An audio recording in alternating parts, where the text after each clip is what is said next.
Graça e paz para a igreja. É uma satisfação nós estarmos aqui para junto nós partilharmos e compartilharmos a palavra de Deus. Vamos abrir as nossas Bíblias em 2 Timóteo 1:10.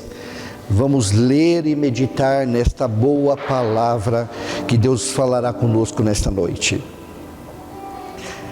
As Escrituras dizem assim, 2 Timóteo 1:10, e que é manifesta agora pela aparição de nosso Salvador Jesus Cristo, o qual aboliu a morte e trouxe à luz a vida e a incorrupção pelo Evangelho.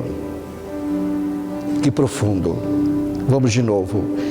E que é manifesta agora pela aparição de nosso Salvador Jesus Cristo, o que aboliu a morte e trouxe à luz a vida e a incorrupção pelo Evangelho. Coisa linda.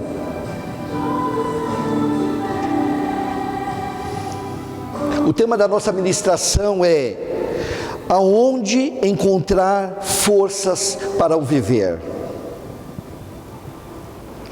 Sabemos que, segundo Timóteo, isso há mais de 2000 anos atrás, a palavra já dizia que os dias eram difíceis e trabalhosos, e que por se multiplicar a iniquidade, o amor de muitos se esfriaria, e que os homens se tornariam amantes de si mesmo, correndo atrás do seu próprio ventre. E esses dias nós vivemos numa velocidade aonde que nós não temos condições de ver o descredenciamento e, acima de tudo, cada dia mais o ser humano sendo uma ameaça para a sua própria espécie. Então, aonde encontrar forças para o viver num mundo caótico, contaminado com os mais diversos tipos de filosofias, de ideologias que desqualifica e descredencia a figura e o bem maior que é a vida? A resposta está aqui. Jesus Cristo, o Salvador, aquele que aboliu a morte, aquele que trouxe luz para que a vida fosse clareada, entendida, visualizada, compreendida na sua beleza e na sua plenitude, e que colocou no seu devido lugar a incorrupção pelo Evangelho, pelas boas novas, pelas boas notícias, para nos dar forças, esperanças, para a gente encontrar um viver melhor. A morte física e espiritual, Jesus ele aboliu como ineficiente. Quando recebemos uma sentença de morte física, nós entramos em desespero através das doenças, através das mazelas.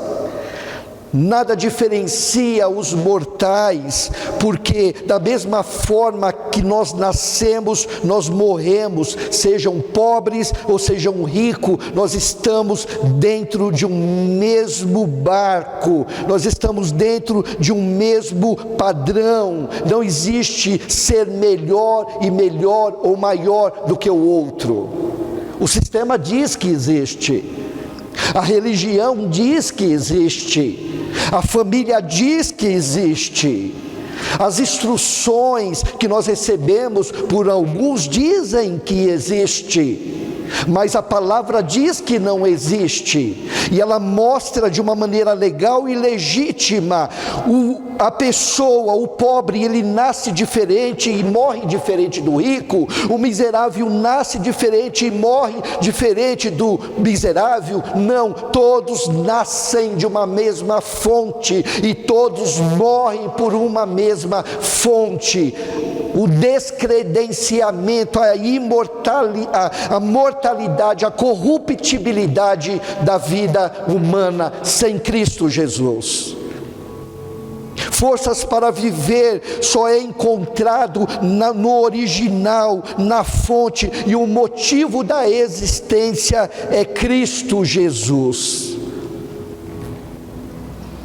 Jeremias, no capítulo 9, 23 a 24, ele diz assim: assim diz o Senhor, não se glorie o sábio na sua sabedoria, nem na fonte da sua força, nem o rico nas suas riquezas. O que se gloriar, glorie-se nisto, em conhecer e saber que eu sou o Senhor, e faço misericórdia e juízo e justiça na terra, porque destas coisas eu me agrado, assim diz o Senhor.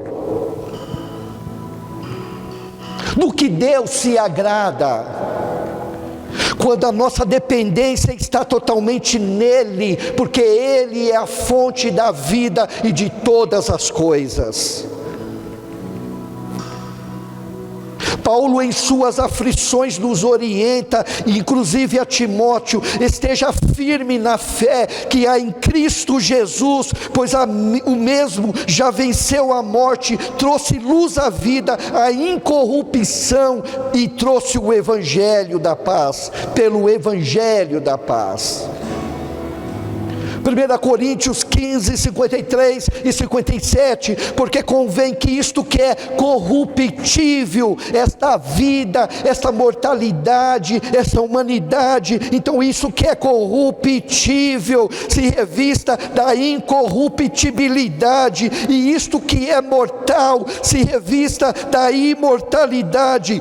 E quando isto que é corruptível se revestir da incorruptibilidade, e isto que é mortal se revestir da imortalidade, então cumprir-se-á a palavra que está escrita: tragada foi a morte na vitória. Onde está a morte, o teu aguilhão? Onde está o inferno, a tua vitória? Olha, o aguilhão da morte é o pecado, e a força do pecado é a lei, mas graças a Deus que nos dá vitória por nosso Senhor Jesus Cristo, porque Ele se fez pecado por nós, porque Ele pagou o nosso escrito de dívida e cravou na cruz do Calvário, porque Ele tomou a chave do inferno e da morte das mãos de Satanás, esmagou a sua cabeça, triunfou em si mesmo e trouxe o Evangelho da vida, abolindo a incorrupção, abolindo a mortalidade, abolindo a insignificância da vida humana em si mesmo, e trazendo a grandeza da vida do ser frágil como um vaso de barro. Todas as coisas se convergem em Cristo Jesus, e só nele encontramos a verdadeira força para viver. A morte e a vida só é possível através de Jesus. Nunca existirá um mortal que terá essas credenciais, pois a glória Ele não divide com ninguém. Ele venceu a morte e nós venceremos também. Esse é um dos maiores motivos que nós não somos dignos em nada no que diz respeito à vida e à morte, pois a nossa dignidade só pode ser alcançada na fonte do Cristo ressurreto, aquele que morreu, aquele que viveu, aquele que ao terceiro dia ressuscitou vitorioso, e diz para a morte: aonde está o teu aguilhão? Ó morte, eu estou te desafiando, você se manifeste. Eu te venci, e os meus filhos vencerá a morte em mim, porque eu sou a ressurreição, eu sou a vida, e todo aquele que está em mim, ainda que esteja morto, viverá.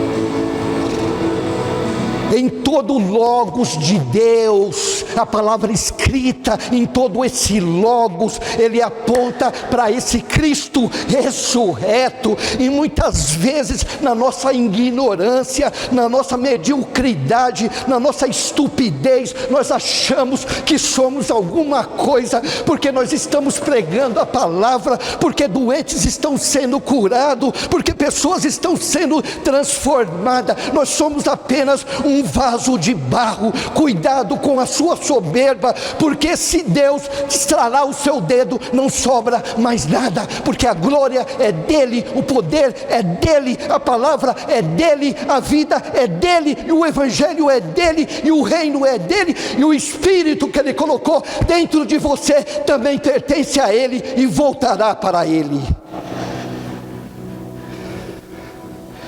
Quando você olha para a Bíblia e você vê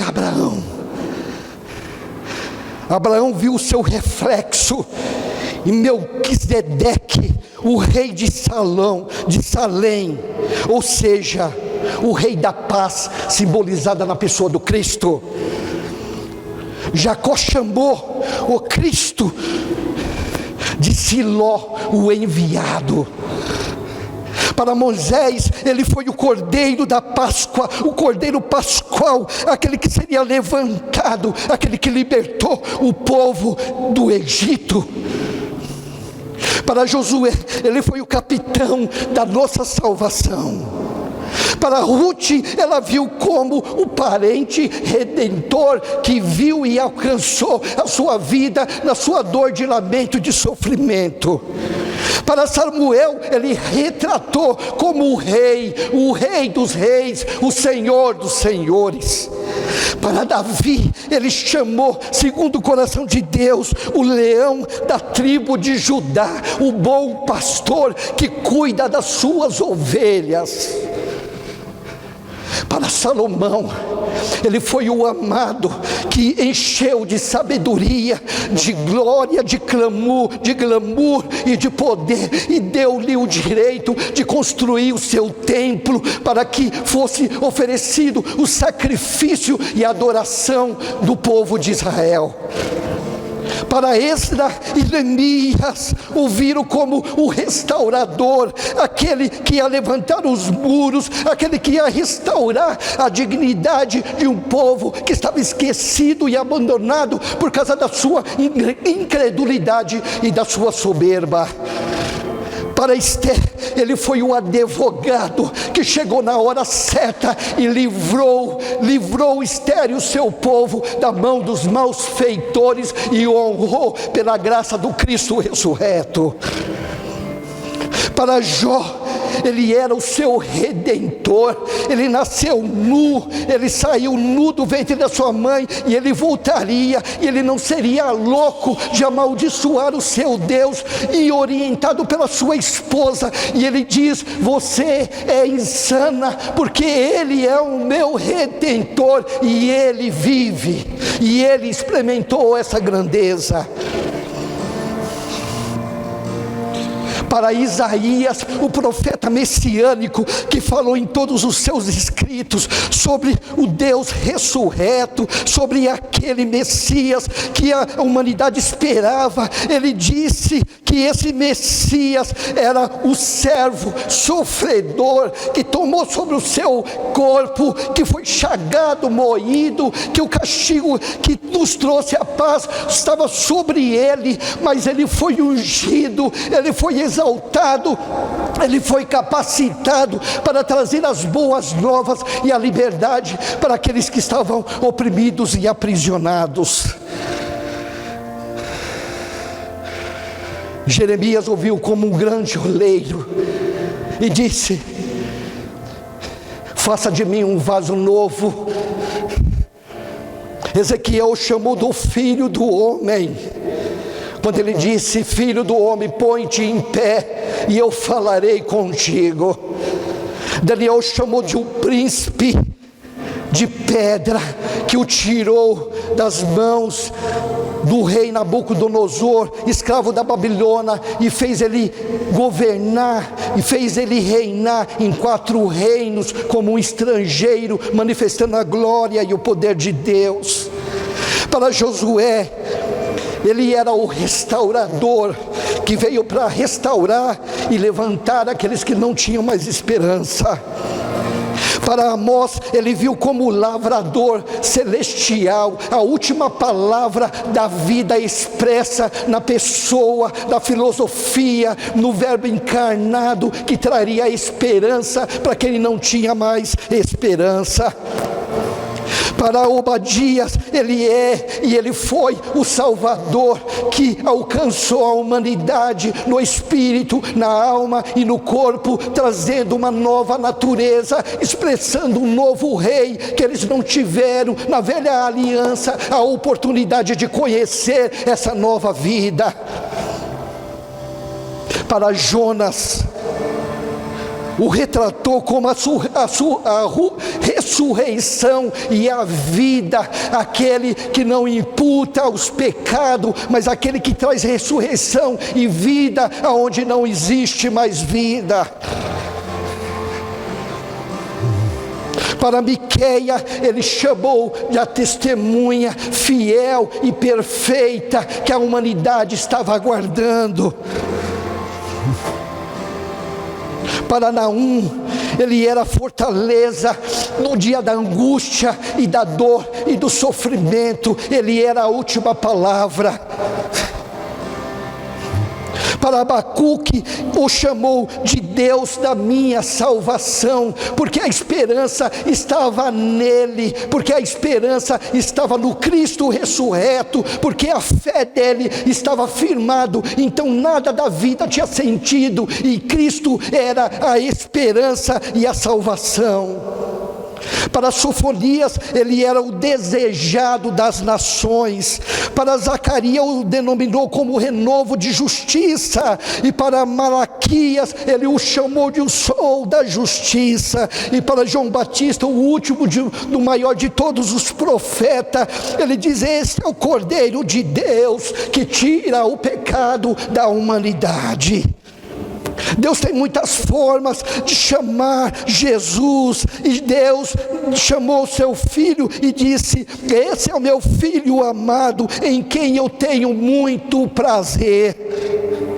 Só Jesus pode encontrar, só em Jesus nós podemos encontrar o sentido para as nossas forças serem renovadas, para que possamos ter uma vida de paz e de tranquilidade. Isaías 40, 28 e 31, ele nos diz: não sabes, não ouviste que o eterno Deus, o Senhor, o Criador dos confins da terra, nem se cansa e nem se fadiga? Não esquadrinharão do seu entendimento, porque ele dá vigor ao cansaço e multiplica as forças ao que não tem vigor. Os jovens se cansam e se fadigam, os jovens certamente cairão, mas os que esperam no Senhor renovarão as suas forças, subirão como asas com águias, correrão e não se cansarão, caminharão e não se fadigarão, porque Jesus aboliu a morte e trouxe a luz e a vida, e corrompeu e eliminou a incorrupção pelo evangelho da paz e das boas novas. Portanto, o evangelho é boas novas de alegria, o evangelho ele gera vida, o evangelho vem do Espírito, o evangelho fala de eternidade, o evangelho fala de regeneração, o evangelho fala somente da pessoa do Cristo, o que ele é, o que ele fez e onde ele está. O evangelho ele prospera quando nós buscamos e conhecemos a palavra do evangelho, que é Cristo Jesus. Então aonde que nós podemos encontrar a força para o nosso viver? Na pessoa do Cristo ressurreto, que tem vários nomes, que tem várias ações, que é a preeminência, é o lugar, é a posição, é a fonte que nos garante a sustentabilidade da vida e alimenta a nossa vida, mesmo que nós viramos as costas para Ele. Esse Jesus nos convida nesta noite a nós entendermos que Ele tem um jugo suave, que Ele tem um fardo leve, e Ele quer trocar esse jugo suave e esse fardo leve pelos nossos fardos, que é pesado, e por esse jugo que nos oprime. Agradecemos, ó Pai, porque o Senhor é bom. Nós te agradecemos porque o que Jesus fez por nós é indescritível, é incompreensível pela grandeza, pela beleza e pela soberania desse evangelho da paz e da graça. Nós te agradecemos porque essa graça foi derramada e disponibilizada, ainda que nós não merecia e ainda que nós não entendia o que foi feito e consumado na cruz do Calvário por nós. Por isso eu quero abençoar a vida dos meus irmãos e de todos aqueles que ouvem a tua palavra, que esta palavra transforma a nossa vida, renova a nossa mente e nos fale de maneira clara e específica que o sentido da força para o viver é Cristo Jesus em nós, a esperança da glória. Obrigado, Deus, pela esta palavra. Nós te amamos, Jesus. A nossa vida pertence a ti. Glória e paz a todos os homens, por toda a humanidade, por toda a terra. No nome de Jesus nós agradecemos a ti.